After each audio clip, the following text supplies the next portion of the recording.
in. Um, this time I decided not to hit the mic because I noticed I was having like audio issues. So if it is any audio issues, I'm gonna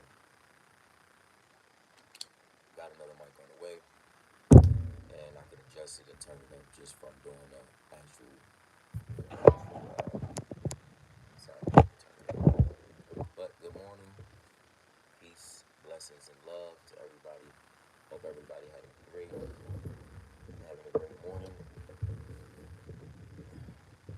We're gonna get into a couple of things. Just gonna look up some stuff now. I wanted to talk about they making a new Friday. I heard it come out with the last Friday. Let's see what I said.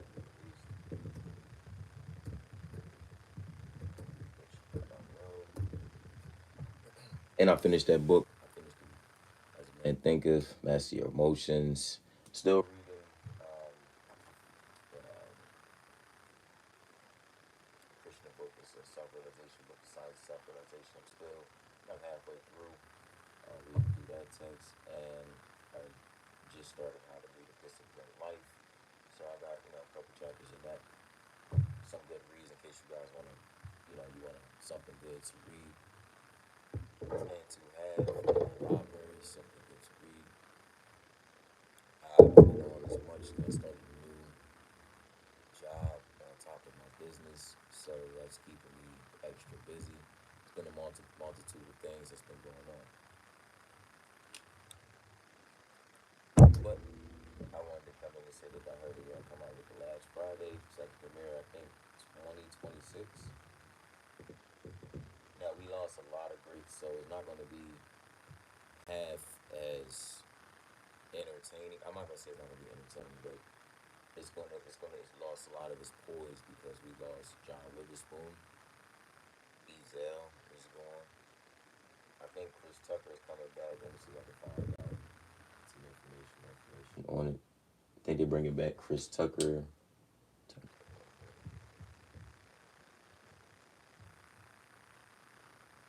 it said March 4th, Mike Epps confirms last Friday it is going to happen. It's going to be released in an interview with the Breakfast Club on March 4th that the movie is in the works and is on its way. There is no information on what we could expect, but I think DC on Fly is going to be in this one along with Chris Tucker in some way, shape, or form. I don't know if he's coming in as his dad or just like somebody who turned his life around. Now he's got a different role because I know Chris Tucker didn't want to do any more Fridays based off of his role as Smokey, so he didn't want people to look at him as like Smokey. Didn't want to put that out there to the children as a drug addict. So they said it's expected to release 2026. This will be the fourth version of Friday. The original film was released in 1995. Next Friday was released in 2000. Friday After Next was released in 2002. Now we wait for last Friday. So they waited 23 years later to do last Friday, which is a long time. So you lost, let's say, John Witherspoon. You lost Tiny Lister. You lost Ezel. You lost Bernie Mac. You lost pretty much a lot of the cast. Um, and what you got to do from what's his name?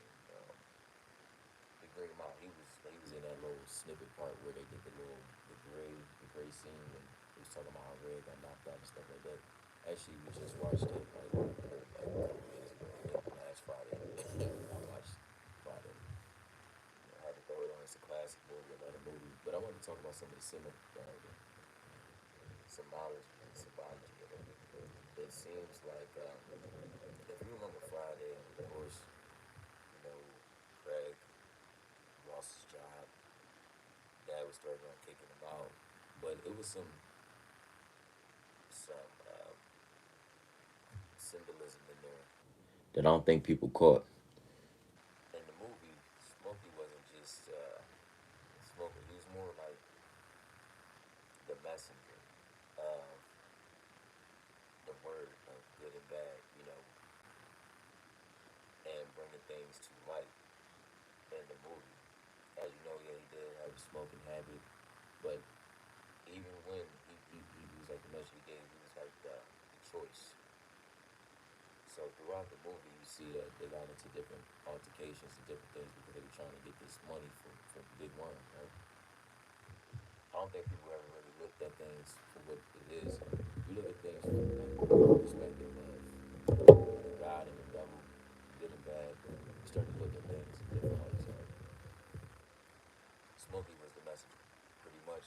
Not saying he was the messenger good, not the messenger bad, but he was the messenger. So he gave you choice. Like he said, I offered you the joint. I didn't put it to your mouth and make you smoke it.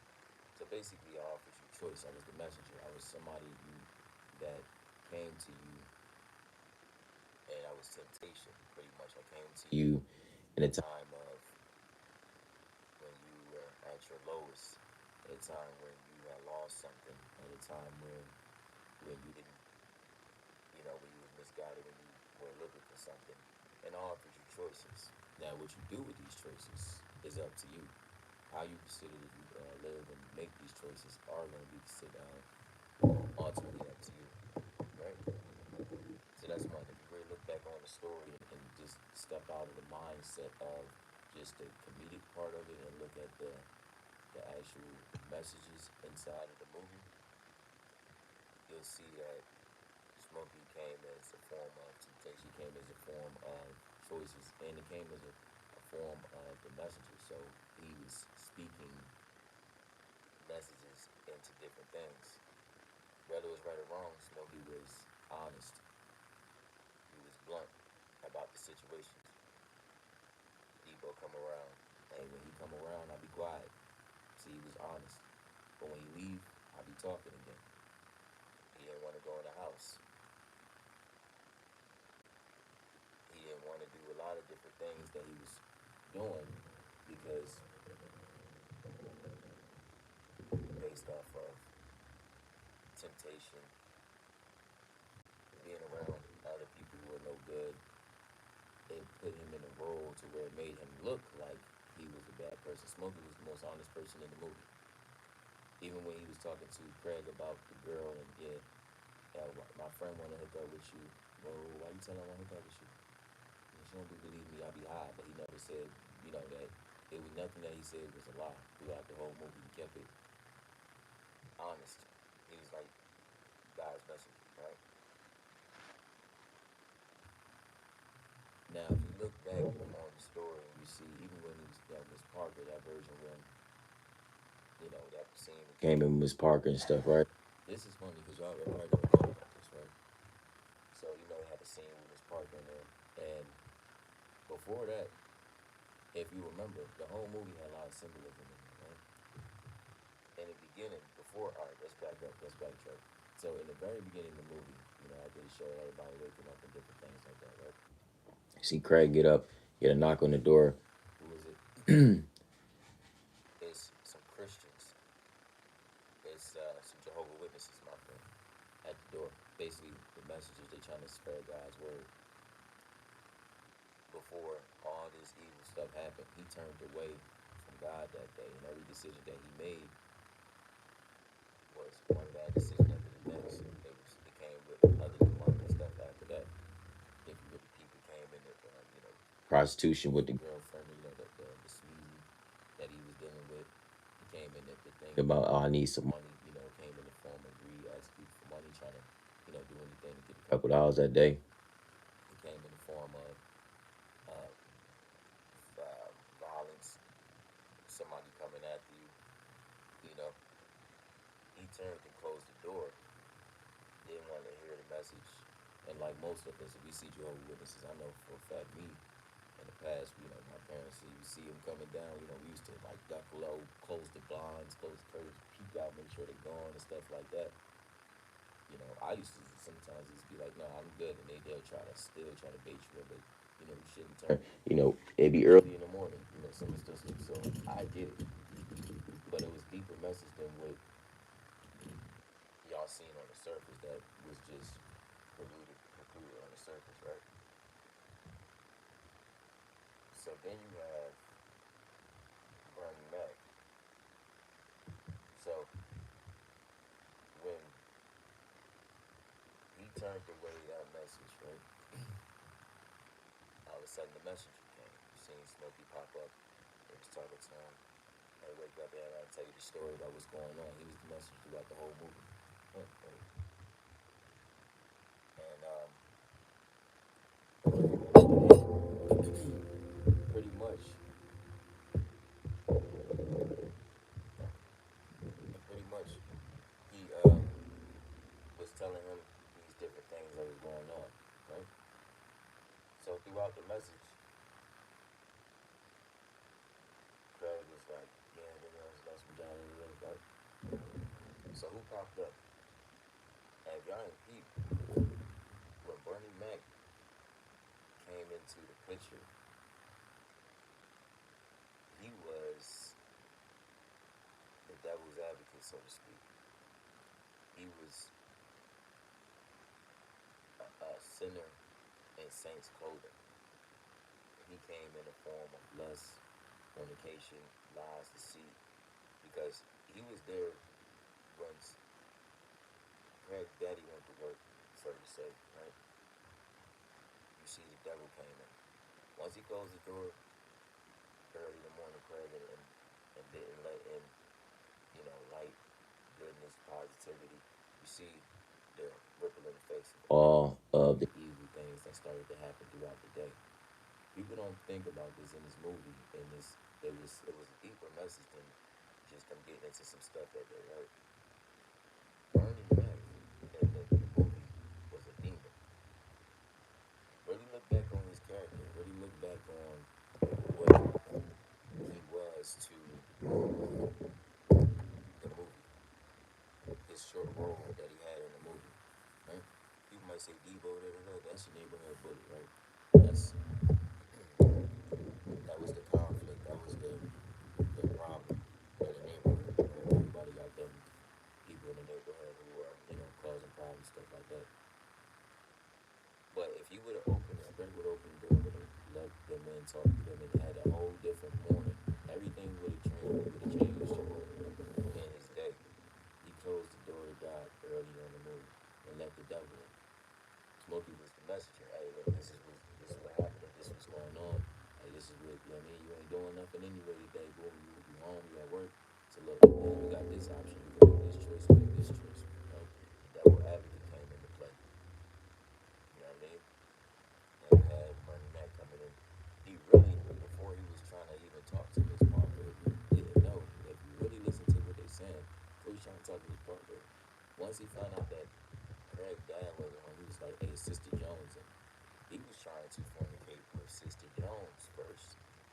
He was trying to lay hands on Sister Jones first inside of Craig's house.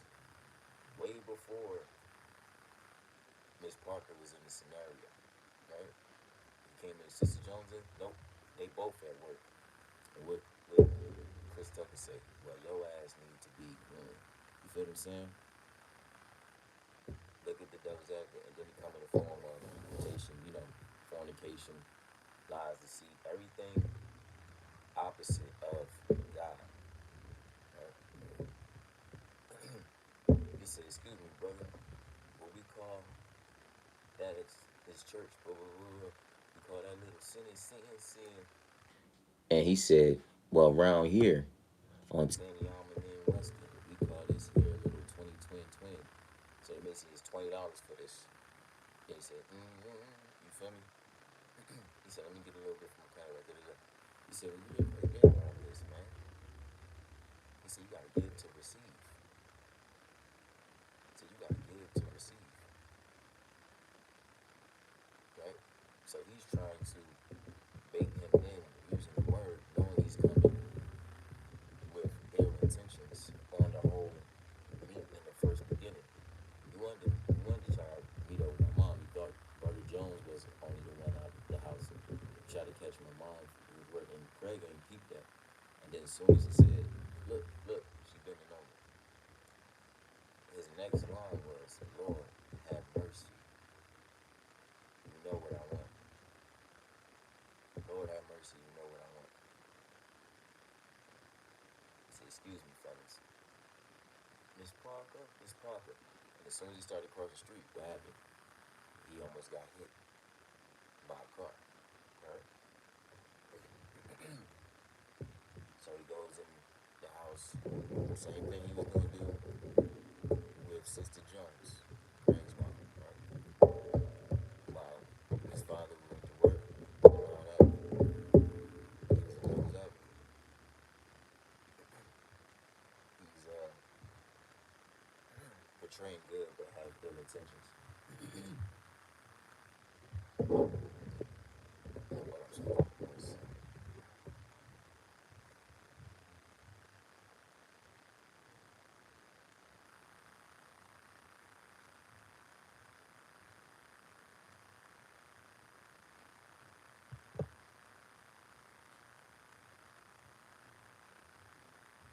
I got some references, man. Serve for my stuff, but actually got a little time, a little work, and I got some business to handle around like 11. So I figured I'd get out here and talk to you about some great things.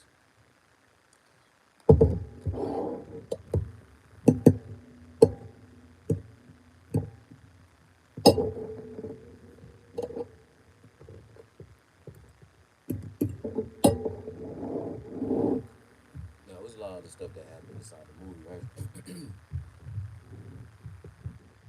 I want you to pay attention to that main part. It's a lot of people who come and act like they're good for you. There's a lot of people who act like uh, they're trying to help you out. They're trying to do good by you. There's a lot of people who just want to take advantage of you.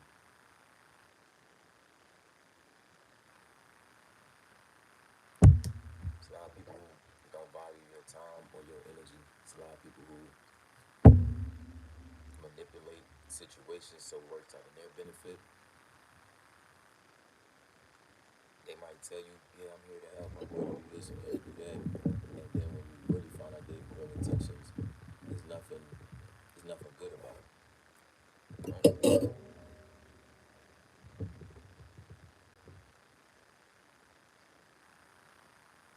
And so what happened when you were in the crib? It's probably halfway for you, right? Trying to fornicate with another man's wife. That's adultery, right? The midget come home, goddamn preacher, damn devil, they do that, right? See, God don't live in the church. God don't live in that one of them buildings. He don't live in that one of them preachers and pastors. Your body is the temple. God lives in thyself. So to have a connection with God means you have a connection with thyself and have to really understand thyself and have discipline enough to when you see all these temptations and things that's coming up to be aware of them and make the right decision beyond your bodily needs and your bodily temptations and flesh feeling, right? Is it hard? Yeah. We all fall short of grace. That's why we have to repent, ask God for forgiveness, and we shall be delivered. But when we don't do these things and we live in our lower self and our lower level, you're going to constantly faced with demons, temptation, things that don't serve you.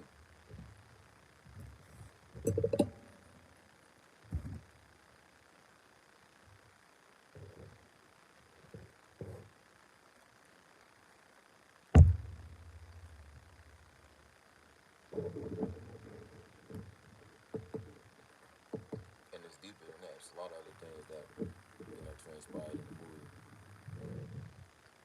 If you really pay attention, it's a lot of messages in it. You know what I mean?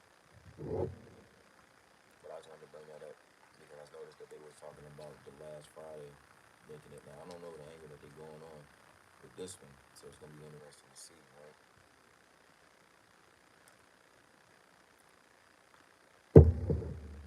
And I'm a big Friday fan, so I'm gonna watch it. But when I watch stuff, I always try to pick things apart and see the message and the deeper underlying the message, whatever they're talking about, whatever is being discussed. I don't just take things and just, oh yeah, this is what it is. You know what I mean? You gotta analyze everything that you're watching. You gotta really break things down. So you close one door, you open up another one. Smokey was the messenger. You come and he's offering you these things and showing you these things, but he's being honest about it. But he's also putting you in situations, that you probably would have got into anyway, based off of the fact that you were stressing about trying to get some money. That time I'm putting you out, you got your job, you ain't trying to be no dog catcher. You ain't feel like that patient. Every opportunity, every time chance you had to do the right thing, you denied it. And then another hell broke loose, right?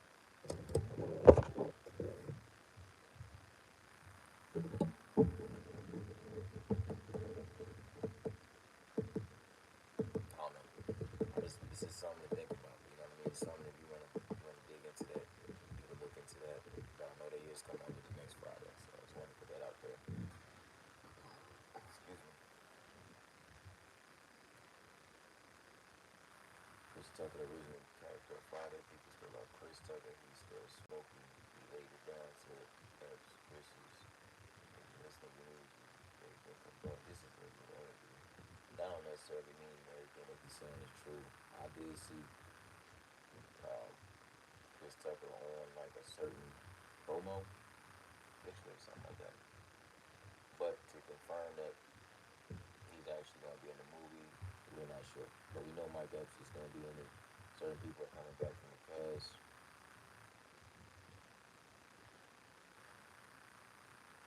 And I wonder why they waited so long till everybody done passed away.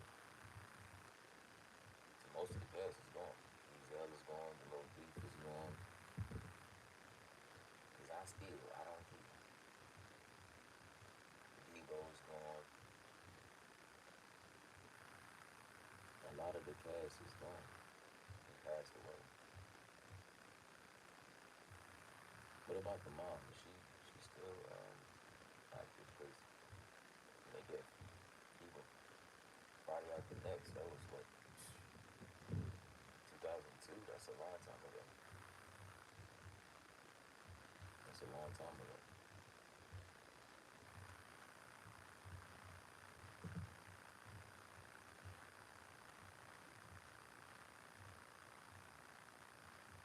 And a lot has changed since then.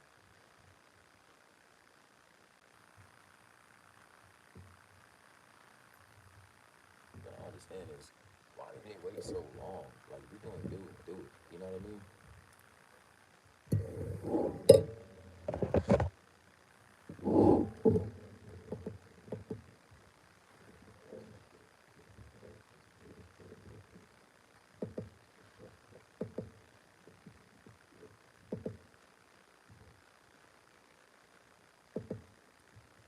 But I feel like if you waiting 20 years to do a movie, nine times out of 10 you probably shouldn't do it. You probably should just,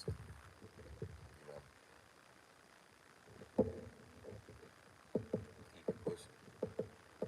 It ain't gonna have the same feel to it. Everybody old and stuff. You know what I mean? Like, you want to do it when it's still fresh, when you still got the oomph and the people and all that.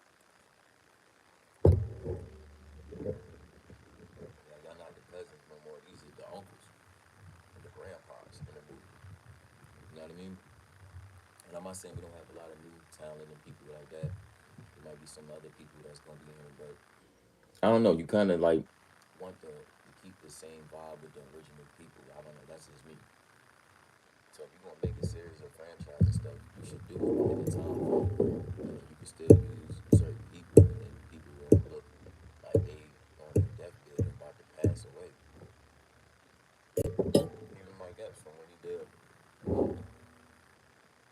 Next Friday and started Jada, this dude is whole gray beard. These is old heads now.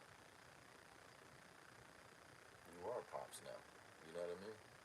Since the last one. So it's gonna be a lot. When you change, it's gonna be a lot to really see. Sorry, bad time.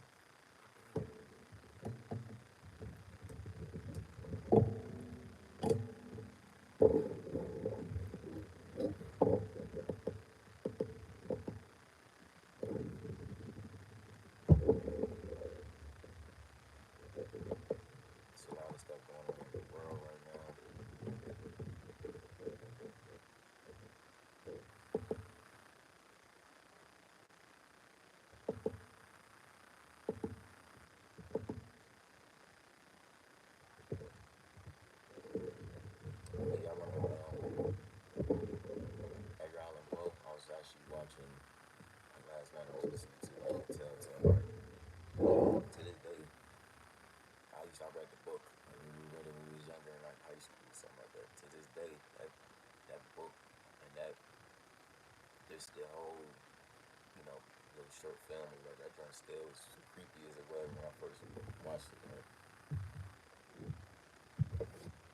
I was like, the mindset of you know what I mean, and the Raven, different ones like that.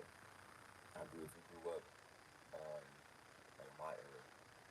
Back in the day, they used to play this stuff in school. We used to be, they do projects on it. We used to watch the films and different things.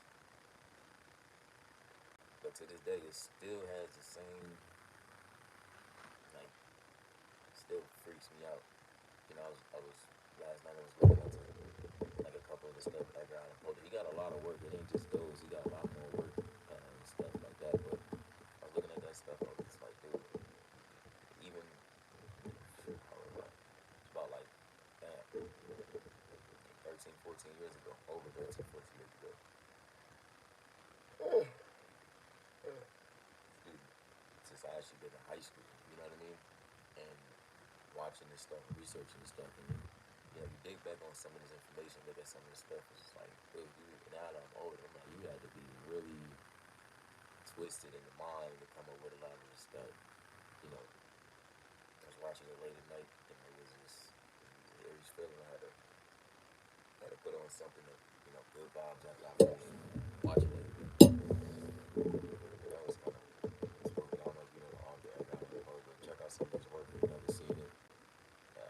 Definitely check it out. You'll be surprised, how many dark novels he got and suspenseful, creepy novels he got. And it's good reads. I ain't gonna lie, he's a great author. Good read, great author, but the mind, his mind is very, very eerie. You know what I mean? Very demonic type. But I ain't gonna hold y'all up, man. This is a short video today.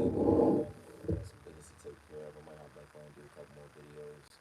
Who knows? You know what I mean? But I want to be trying to cut these down to less than 30 minutes each video. So it wouldn't take so long for the upload time because I was uploading videos that were over an hour and it took almost all day to upload. So we want to keep this under 30 minutes. Let you know what to do. Make sure you tap in, like this, want to see more content, subscribe to the channel, rock with your boy, keep it going, stay blessed. Peace and money.